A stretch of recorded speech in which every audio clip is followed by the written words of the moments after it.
सनातन quiz में आपका स्वागत है। इस क्विज में आपको 10 रोचक प्रश्न मिलेंगे, जिनके उत्तर हर प्रश्न के 5 सेकंड बाद हाईलाइट किए जाएंगे। देखते हैं कि आप रामायण के बारे में कितना जानते हैं। चलिए शुरू करते हैं। वह कौन महर्षि थे जिन्होंने पिता की आज्ञा से अपनी माता का सिर काट लिया था? ए. वाल्मीकि, बी. धौम्य, सी. अगस्त्य, डी. परशुराम।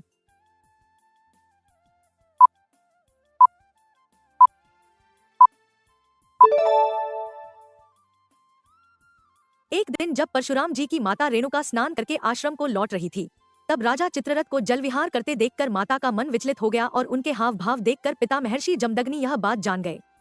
महर्षि ने अपने 4 बड़े पुत्रों से अपनी मां का वध करने को कहा, लेकिन सभी ने मना कर दिया। इस पर महर्षि ने उन्हें श्राप दे दिया। तभी वहां परशुराम आ गए। उन्होंने पिता की आज्ञा पर मां का सर काट दिया। यह देखकर महर्षि बहुत प्रसन्न हुए और उन्हें वर मांगने के लिए कहा। तब उन्होंने 3 वरदान मांगे। पहला, माता को पुनर्जीवित करने, दूसरा, चारों भाइयों को ठीक करने, तथा तीसरा कि उन्हें कभी पराजय का सामना न करना पड़े और उनको लंबी आयु प्राप्त हो। वह कौन महर्षि थे जो संपूर्ण समुद्र जल को चुल्लू में भरकर पी गए थे? ए. अत्रि, बी. अगस्त्य, सी. दुर्वासा, डी. वाल्मीकि।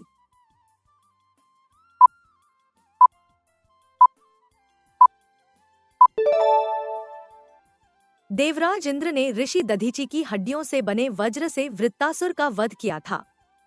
इसके पश्चात अन्य राक्षस समुद्र में छिप गए, पर वहां रहकर भी उन्होंने देवताओं व ऋषि मुनियों को परेशान करना जारी रखा। इससे चिंतित देवता भगवान विष्णु के पास गए, जिन्होंने राक्षसों के वध के लिए ऋषि अगस्त्य के पास जाने की सलाह दी। ऋषि अगस्त्य ने समुद्र का सारा पानी पी लिया, जिसके बाद देवताओं ने उसमें छिपे सारे राक्षसों को मारकर उनका आतंक खत्म किया। वह कौन महर्षि थे जो क्षत्रिय होते हुए भी अपनी तपस्या के बल पर ब्रह्मर्षियों में गिने जाते हैं? ए. वशिष्ठ, बी. परशुराम, सी. विश्वामित्र, डी. वाल्मीकि।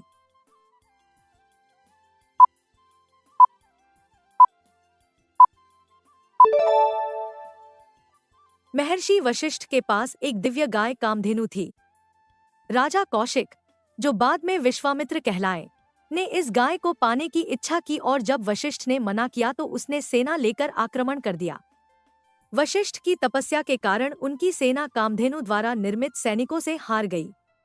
इस हार से कौशिक को अनुभव हुआ कि वशिष्ठ की शक्ति उनकी तपस्या के कारण है। तब कौशिक ने भी कठिन तपस्या की और अंततः ब्रह्मऋषि विश्वामित्र बन गए। वह कौन राजा था जिसे महर्षि विश्वामित्र सशरीर स्वर्गलोक भेज रहे थे? ए. गाधी, बी. त्रिशंकु, सी. सहस्रार्जुन, डी. जनक।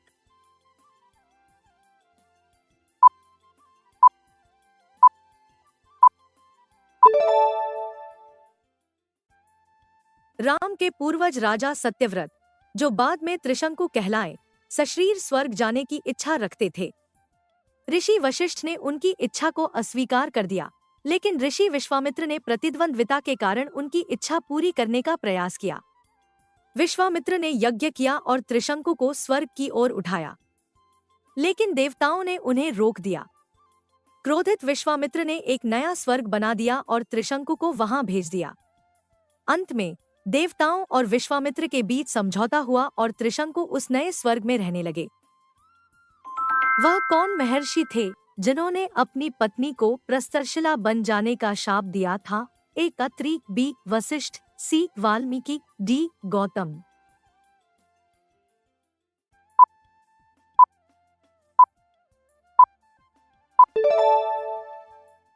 अहिल्या को ब्रह्मा जी की मानस पुत्री भी कहा जाता है।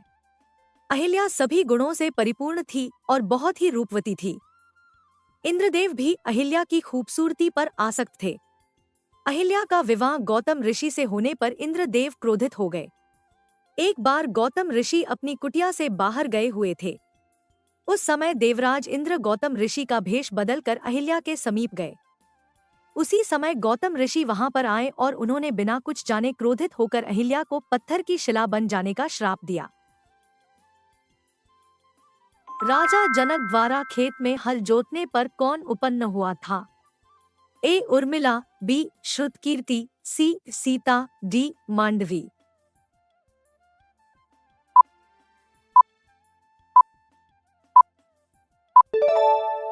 मिथिला राज्य में कई सालों से बारिश नहीं हुई तो ऋषि मुनियों ने राजा जनक को खेत में हल चलाने की सलाह दी और कहा कि अगर ऐसा करेंगे तो इंद्र देवता की कृपा जरूर होगी।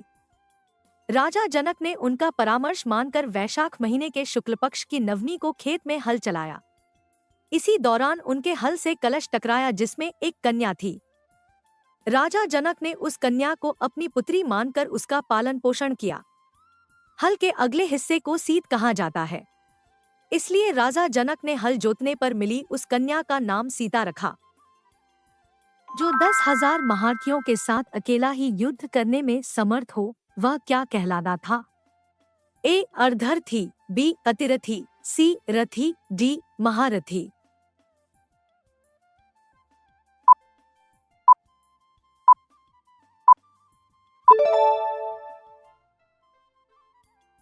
महर्षि वाल्मीकि का नाम वाल्मीकि कैसे पड़ा? ए मरा जपने के कारण, बी रामायण की रचना करने के कारण, सी तपस्या करते समय वाल्मीकि बाबी से ढक जाने के कारण, डी लूटमार करने के कारण।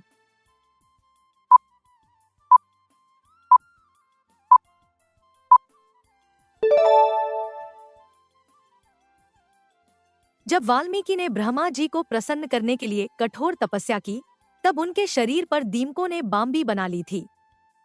साधना पूरी करके जब ये बाम्बी, जिसे वाल्मीकि कहते हैं, उससे बाहर निकले तो इनका नाम वाल्मीकि पड़ा। श्रीराम की सहायता हेतु हनुमान जी के साथ कुल कितने वानर आए थे?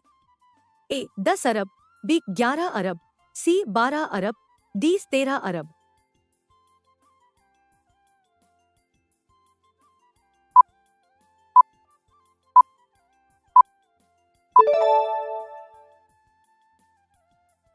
राजा सगर के कितने पुत्रों को कपिल मुनि ने भस्म कर दिया था? ए 10,000, बी 20,000, सी 60,000, डी 70,000।